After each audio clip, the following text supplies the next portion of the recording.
տեսնելու համար այսօր մենք սկսում ենք իրական Հայաստանի գաղափարախոսության նախագծի քննարկումները։ Նախ ուզում եմ սկսել նրանից, թե իմ գնահատմամբ ինչի համար է գաղափարախոսություն եւ ինչ է գաղափարախոսություն ընդհանրապես եւ ինչի համար է այն անհրաժեշտ։ Ես կարծում եմ, որ գաղափարախոսությունը բանաձևերի համախումբ է, որով մենք գնահատում ենք մեր իսկ գործողությունները, որոնց վրա հիմնվելով կայացնում ենք որոշումները, որովհետև ընդհանուր առմամբ մեր իրականության մեջ էլ, ցանկացած իրականության մեջ էլ միշտ տարբեր իրադրությունների եւ որոշումների հետ կապված կա բանավեճ։ Արդյոք այս որոշումը ճիշտ է թե սխալ է, կան ավելի սուր քննարկումներ եւ քննադատություններ։ Այս որոշումը պետական է թե ապապետական է, այս որոշումը հայրենասիրական է թե հակահայրենասիրական է, բայց խնդիրն այն է, որ որևէ բան գնահատելու համար պետք է հասկանալ այն ուղենիշը, որի նկատմամբ, որի հետ հարաբերություններում մենք այդ չափումը իրականացնում ենք, որովհետև որոշումները կարող են լինել ամենատարբեր, որոշումները տարբեր դիտանկյունից եւ տարբեր խնդիրների եւ տարբեր նպատակադրումների եւ տարբեր գաղափարախոսությունների տրամաբանությամբ կարող են լինել ճիշտ,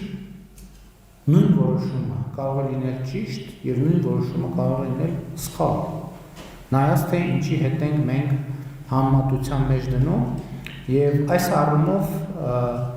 իրական Հայաստանի գաղափարախոսությունը ինչպես ամեն գաղափարախոսություն, բայց տվյալ դեպքում քննարկում ենք իրական Հայաստանի գաղափարախոսությունը եւ պետք է արձանագրել, թե դա ինչ է եւ ինչի համար է։ Դա իմ գնահատմամբ ապագայի նախագիծ է, որը իրագործվում է ներկայի մեջ, ներկա պայմաններում սկսած ներկայից։ Սա է շատ կարևոր մի նրբություն է, որին ուզում եմ ձեր ուշադրությունը հրավիրել, ապագայի մասին մեր ընկալումների եւ պատկերացումներին եմ ուզում անդրադառնալ, որովհետեւ ապագայի մասին մեր ընկալումներում երբեմն ճեղք կա, որովհետեւ մենք այն պատկերացնում ենք երազային այսօրվանից անջատ, մինչդեռ կիրառելի է ապագայի այն մոդելը, որը իրագործվում է այսօր։ Ես իմ թեզերը էկրանին նաև ցույց եմ տալիս, որ նրանց ում ավելի հեշտ է էկրանով հետևել։ Նկատում եմ ես ինչ որ հիմա ասում եմ, որոշ գրառումներ էկրանին արտահայտված է, եւ ապագայի մասին մեր պատկերացումների մասին էլ ես շատ մտածել եմ եւ երբեմն արձանագրում եմ, որ ապագայի մասին մեր պատկերացումները այսօրվա հետ ուժեղ կապի մեջ չեն։ Այսինքն մենք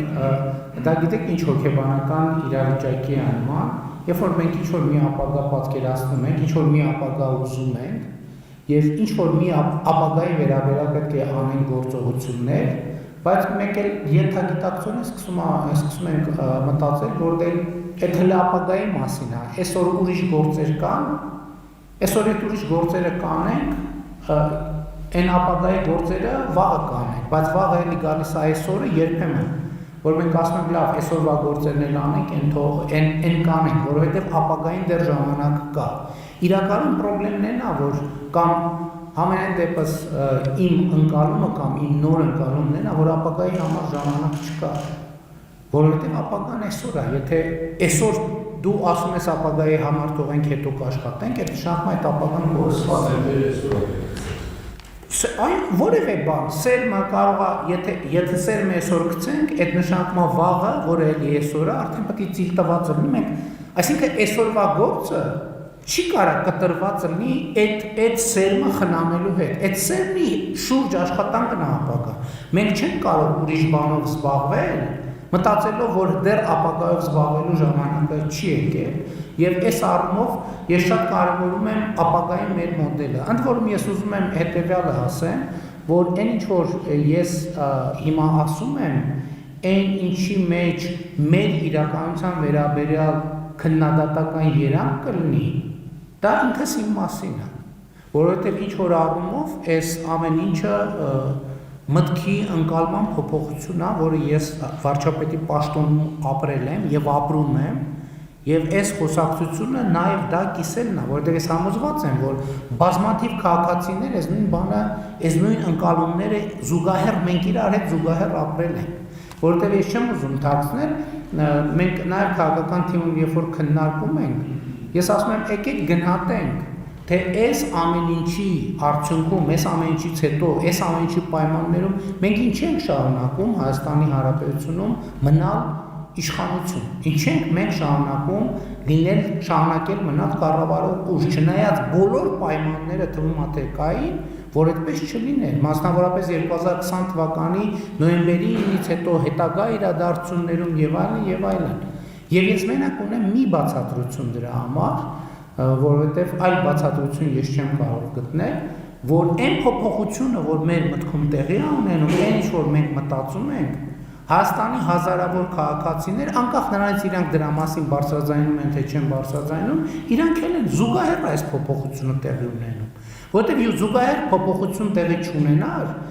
այն ինչ որ մեր մտքում է տեղի ունենում, մենք չենք կարող շարունակել լինել իշխանություն կառավարություն Հայաստանի Հանրապետությունում, չի լինում տենց ուղղակի։ Եվ ես շատ կարևոր եմ համարում, որ իրականության մասին ինչ որ ասում եմ կամ ինչ որ կասեմ, որի մեջ կլինի քննադատական կամ կա քննադատական երանգ մեր, երբ որ ասում եմ մեր, ես ինձ նկատի ունեմ առաջին հերթին։ Եվ սա շատ կարևոր նյուանս է ընդգծելու համար։ Եվ հետևաբար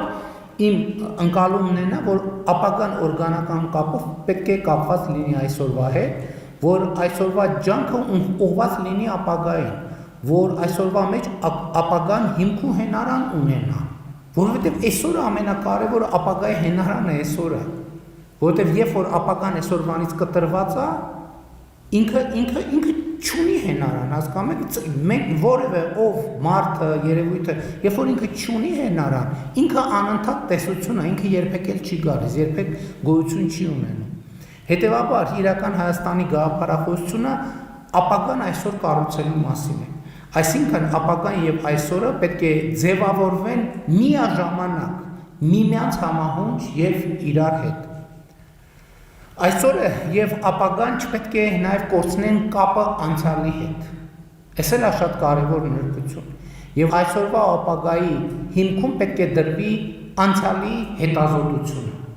Ուշադրություն դարձրեք ոչ թե անցյալը, այլ անցյալի հետազոտությունը, այսինքն դրանից բխող հետևությունները։ Այս էլ է մեր իրականության մեջ քննարկող ու իրոք շատ կարևոր թեմա, չափազանց մի կարևոր թեմա, մեր կապը մեր անցյալի հետ, մեր կապը մեր պատմության հետ, որովհետև դա մեր կապն է մեր ինքնության հետ։ Անկախ նրանից ինչպիսին է պատմությունը, պատմությունները կարող են լինել ամենատարբեր ձևով։ Դա էլի նույն ձևի, ոնց որ ապագան կապված է, հենված է այսօրվա վրա, այսօրն էլ անկախ ամեն ինչի հենված է երեկվա վրա։ Եվ միևնույն կան կարևոր նրբություն, հնարավոր չի, նույնիսկ շատ ուզենալու դեպքում, հնարավոր չի այսօրը եւ ապագան կտրել անցյալից։ Եթե որևէ մեկ օրինակ շատ են չէ ասում, որ փորձ արվում ջնջել մեր անցյալը, փորձ արվում բան անել, խմբագրել մեր այդ անցյալը։ Այդ ինքնին դա անհնար է, դա եթե էլ չեմ ասում դա որպես խնդիր աբսուրդ է, դա անհնար է, դա չի կարող այդպիսի բան լինել,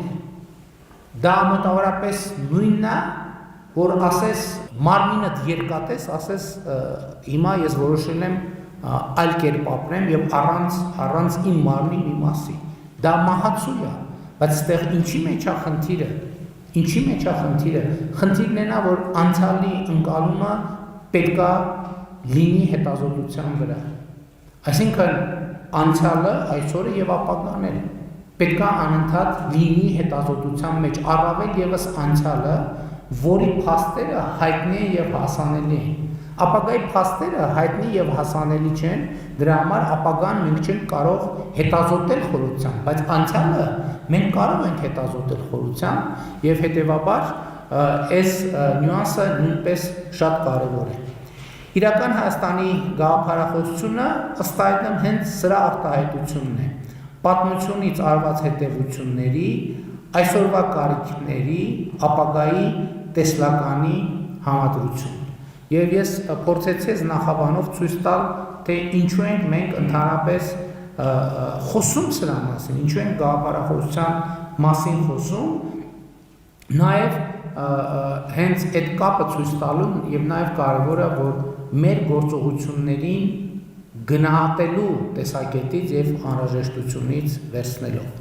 Եվ հետեւաբար այն դրույթներից եւս մի քանիսը կշեշտեմ, որոնք արդեն հրապարակված են, հայտնի են, բայց ես ուզում եմ այսօր ընդգծել։ Մասնավորապես այն, որ իրական Հայաստանը Հայաստանի Հանրապետությունն է միջազգայինորեն ճանաչված 29743 քառակուսի կիլոմետր տարածքով։ Այս թիվը արդեն հայտնի է Հայաստանի Հանրապետությունում, բայց կա հետաքրքիր մի երևույթ, որ այս թիվը հայտնի չի եղել Հայաստանի Հանրապետությունում։ Եվ ինչու է անհրաժեշտություն առաջացել այս թիվը ընդգծել, որովհետև հենց գաղափարախոսական առումով անհրաժեշտություն է առաջացել պատասխանել մի հարցին, իսկ ո՞րն է Հայաստանը։ Որովհետև այն հարցին ի պատասխան, թե ո՞րն է Հայաստանը, այս հարցը կարող է դառնալ ուղենիշ եւ չափանիշ, թե այս որոշումը որևէ որոշում ճիշտ է թե սխալ է։ Որովհետև ու կա նաև մի շատ կարևոր հանգամանք, որ այն փաստը, որ այս թիվը շատ հայտնի չի եղել Հայաստանի Հանրապետությունում, ինքը ստեղծել է մի տարօրինակ հարցադրում կամ մի տարօրինակ արձանագրում, երբ որ հայտնի իրադարձությունները եղան եւ մեղադրանք հնչեց, որ օրինակ ես ճանաչել եմ Ադրբեջանի տարածքային ամբողջականությունը, ես դրան արձագանքեցի հետևյալ կերպ, որ ես իրականում ճանաչել եմ Հայաստանի Հանրապետության տարածքային ամբողջականությունը։ Սա շատ հետաքրքիր նյուանս է, որովհետև երբ որ մենք հայտարարում ենք իմ ընկալմամբ, որ մենք ճանաչում ենք մեր հարևանների տարածքային ամբողջականությունը, թվում է թե մենք ճանաչում ենք մեր հարևանների տարածքային ամբողջականություն եւ դա ճիշտ է եւ այդպես է, բայց սրա խորքային մեկ այլ նպատակ ինքը ունի, որ դու ճանաչում ես քո իսկ երկրի տարածքային ամբողջականությունը եւ քո երկրի տարածքային ամբողջական եւ այդ ժամանակ ես հարց ինքդ հասկանում, որ փաստորեն դու ինքդ այդքան էլ չես ճանաչել կամ ճանաչելիս չես եղել, առնվազն այն իմաստով, որ թիվը անծանոթ է եղել քեզ, այնքան էլ ճանաչելիս չես եղել քո երկրի տարածքային ամբողջականությունը։ Եվ սա նույնպես շատ կարևոր առանձնահատկություն է, որը ուզեցա շեշտել, որովհետև շատերի համար այդքան էլ պարզ չի, թե ինչու է այդքան դա շեշտվում, ինչու է արտահայտվում, կամ ինչու Հայաստանի կառավարությունը ինչու է շտապում, կամ ինչու է ուզում, ինչու է կարևոր համարում, ասել, որ մենք բոլոր հարևանների տարածքային ամբողջականությունը ճանաչում ենք։ Արդյոք հարևանների սիրուն ինչ որ առումով այո, բայց մեծ առումով առաջին հերթին սեփական երկրի տարածքային ամբողջականությունը ճանաչելու համար, որը հետագայում իհարկե անդրադարձ կլինի նրան, թե իսկ ինչու ենք մենք ճանաչում մեր երկրի տարածքային ամբողջականությունը, դա հարց, որը մեր իրականության մեջ նույնպես հնչում է եւ եթե հնչում է, պետք է այդ հարցին փորձ անել պատասխանել։ Հաջորդ թեզը,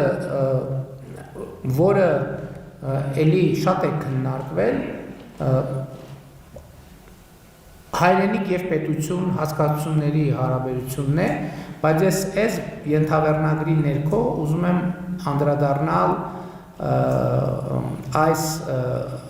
այստեղ ընդգծված մի առանձնահատկության եւ նրբության, որը իմ կարծիքով բավականին լայն մեկնաբանությունների եւ տարընթերցումների տեղիք տվեց, խոսքը նոր սահմանադրության անհրաժեշտության մասին թեզն է, որը իմ ուղերձից հետո լայնորեն մեկնաբանվեց որպես Ադրբեջանի կողմից առաջադրված խնդրի կամ պահանջի կատարում, այսինքն դրվեց այդ համատեքստում։ Իրական Հայաստանի գաղափարախոսության համատեքստում դա ունի բացարձակապես ուրիշ նշանակություն, չնայած այս պայմաններում հնարավոր չի ժխտել, որ այն տեքստը, որը կարա լինի, ինքը կունենա նաև տարածաշրջանային նշանակություն բոլոր դեպքերում, բոլոր սահմանադրություններին դա վերաբերվում է, բայց ես նույնիսկ չեմ ուզում հիշել կամ հիշատակել հղում անել, որ դեռևս 2020 թվականի փետրվարից մենք նոր սահմանադրության օրակարգի մասին խոսել ենք եւ ավելին 2018 թվականի հեղափոխության հետ նոր սահմանադրության օրակարգը եղել է, բայց այն ժամանակ ես համարել եմ, որ դա իրագործելի չի։ Ինչու՞, այս նրբությունները շատերը մոռացել են, բայց 2018 թվականի ապրիլի 9-ին ուժի մեջ մտավ այն սահմանադրությունը, որը այսօր գործում է։ Եվ այսինքն ապրիլի 9-ին ուժի մեջ մտավ, գործնականում ապրիլի 22-ին տեղի ունեցավ ըստ էության հեղափոխությունը, լավ, եթե ամբողջական անենք, ասենք մայիսի 8-ին։ Եվ այն ժամանակվանից կար նոր սահմանադրություն ընդունելու օրակարգը, ընդ որում նույն հիմնավորմամբ, չնայած հիմնավորումը հիմա ավելի հարստացել է եւ անտրամաբանական էր 2 ամիս ուժի մեջ լինող սահմանադրությունը փոխել, ինչու էր անտրամաբանական, ոչ թե հիմնավորումն էր վերացել, այլ ի վերջո էլի պիտի լիներ այդ հարցը։ Հիմա խորհրդանական կառավարման համակարգ, թե կիսանախագահական կառավարման համակարգ, եւ այս հարցի պատասխանը շատ դժվար կլիներ տալ այն պայմաններում, երբ խորհրդանական կառավարման համակարգը գործում է ընդամենը 1 ամիս, 2 ամիս, 3 ամիս։ Բայց սահմանադրության թեման, նոր սահմանադրության թեման շատ կարևոր է, մեկը այն հիմնավորմամբ, որը ես ինքս ինձ համար ունեի նաև 2018 թվականին, բայց մյուսը նաև վարչապետի պաշտոնում եւ կարգավիճակում լինելու բերումով նաև այդ ընկալումը եւ դիտանկյունը խորացել է։ Իսկ ո՞րն է այդ ընկալումը եւ դիտանկյունը, որ իմ ընկալումը հետեւյալն է, որ սահմանադրությունը պետք է լինի քաղաքացիների պայմանավորվածությունը երկրում ապրելու եւ հարաբերվելու կանոնների մասին։ Այսինքն սահմանադրությունն ինչ է, որ մենք բոլորս ընդ որում էական չի կողմ ես քվեարկե թե չէ, կարևորն է նա, որ քաղաքացիների մեծամասնությունը կողմ քվեարկած լինի։ Հենց այդ փաստով դա պայմանավորվածություն է քաղաքացիների մեջ, թե մենք ոնց ենք իրար հետ հարաբերվելու։ Երկու քաղաքացիներ ինչ կանոններով են իրար հետ հարաբերվելու, քաղաքացին եւ պետությունը ինչ կանոնով են իրար հետ հարաբերվելու, պետական ինստիտուտները ինչ կանոնով են ձևավորվելու եւ այլն եւ այսպես շարունակ։ Բայց արդյոք այս առումով մեր սահմանադրությունը, որը կա, ինքը տեքստային առումով խնդրահարույց է։ Գիտեք, տեքստային առումով ոչ մի սահմանադրություն խնդրահարույց չէ։ Խնդիրն այն է, որ քաղաքացիների պայմանավորվածությունը տեղի չի ունեցել, որովհետև սահմանադրության թե 1995 թվականի ընդունման, թե հետագա փոփոխությունների ժամանակ ըմբռնումը եղել է այն, որ իշխանությունը ընդունել է սահմանադրությունը, բայց միշտ այդ քվեարկության արդյունքները կասկածի տակ են եղել, այսինքն եղել է լեգիտիմ ըմբռնում, որ ժողովուրդը դրա օգտին չի քվեարկել։ Արդյոք սա էական է, սա լրջորեն էական է, որովհետև պատկերացրեք, եկեք պատկերացնենք մեզնից ցանկացած մեզնից երկուսի հարաբերությունը, երբ որ մենք խոսում ենք մի բան, եւ դա ավարտվում է պայմանավորվածությամբ, եւ խոսում ենք մի բան, եւ դա չի ավարտվում պայմանավորվածությամբ։ Արդյոք այս երկու իրավիճակները որոշակիորեն փոխում են մեր հարաբերությունների կերպը, շատ լրջորեն են փոխում։ Եվ ես գիտեք, նաև շատ իրավիճակներ կան, որ կառավարությունը որոշում է կայացնում, ես քաղաքացիները դրա վերաբերյալ դիրքորոշում են արտահայտում, այդ թվում քննադատական, այդ թվում նեգատիվ, ես քավլիցի չեմ մտածում, թե կառավարության որոշումները բոլորը լավն են, կատարյալ են կամ քաղաքացիները չպետք է քննադատեն։ Խոսքը դրա մասին չի։ Երբեմն կան նյուանսներ, երբ իմ ըմբռնումը այն է, որ քաղաքացին հարազատություն չի զգում երկրում հաստատված իրավակարգի նկատմամբ։ Ինքը չի համարում, որ սա այն կանոնը, որով իրեն պարտադրում են, որ ինքը ապրի, ինքը համարում է, որ դա իրոք իրեն պարտադրում են, որտեղ ինքը չի պայմանավորվել, որ ինքը պետք է այդ կանոնով ապրի, այսինքն ինքը դա իրանը չի համարում։ Իր օրգանական կապ չի, իր օրգանիզմի մաս չի։ Եվ այս է պատճառը, որ ինձ երբեմն բռնացնում եմ իմ մտքի վրա եւ այս բանի մեջ էլ երբ որ ասում եմ պետականազուրկ ազգի ռելիկտային մտածողություն ասելով, այդ նկատում եմ, որովհետեւ հասկանում եք իրավակարգերը շատ վաղուց մենք չենք որոշել մեր ապրելու կանոնը։ Մենք չենք որոշել մեր ապրելու կանոնը, որովհետև եղել է կայսրություն, եղել է ուրիշ կայսրություն, մի քանի կայսրություն, մենք չէ, որ որոշել ենք, թե ինչ կանոնով ենք ապրում, բայց մենք եկել ենք հիմա Հայաստանի Հանրապետությունում ենք ապրում, բայց մենք, մեր ընկալումն են, որ էլի մենք չենք որոշել, թե ինչ կանոնով ենք ապրում, եւ հետեւաբար մի ինչ որ պահի, երբ որ չգիտեմ մի քիչ էլ ջղայնացած ենք, զայրացած ենք եւ այլն, մեր ենթագիտակցության մեջ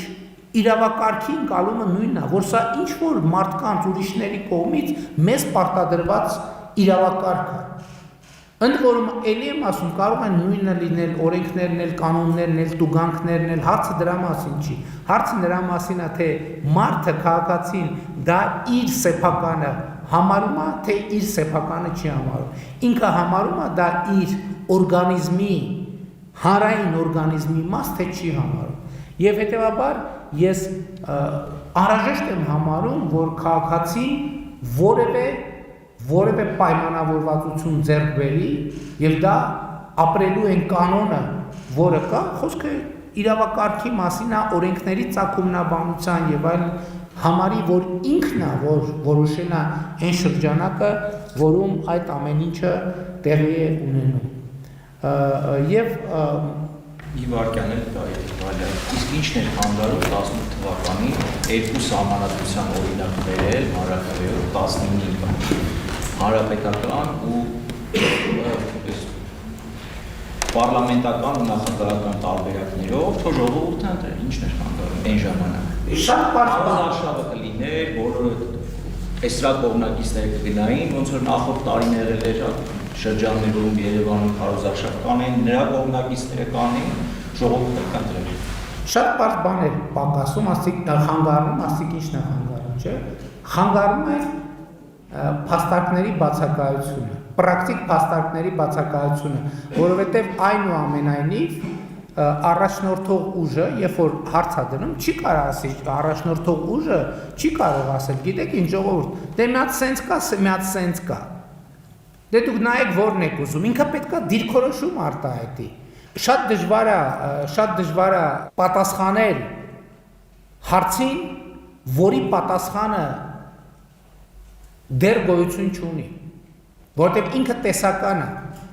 որտեղ հարց պետք է ինչի ընդամենը կամ 6 ամիս կամ 2 ամիս կամ 3 ամիս գործող սահմանադրություն։ մենք ինչ ենք առաջարկում, քաղաքական առաջնորդությունը ժողովրդին ինչ է ասում, որի օգտին քվեարկի, եւ փաստարկների բացակայությունը այն ամենամեծ խոչընդոտն էր, որովհետեւ պրակտիկա կա, խորհրդանական նոր համակարգ է ձևավորվել, բայց չապրենք մի քիչ հասկանանք աշխարհի փորձ հարևան երկրներ կան եվրոպական զարգացած շատ լավ, այս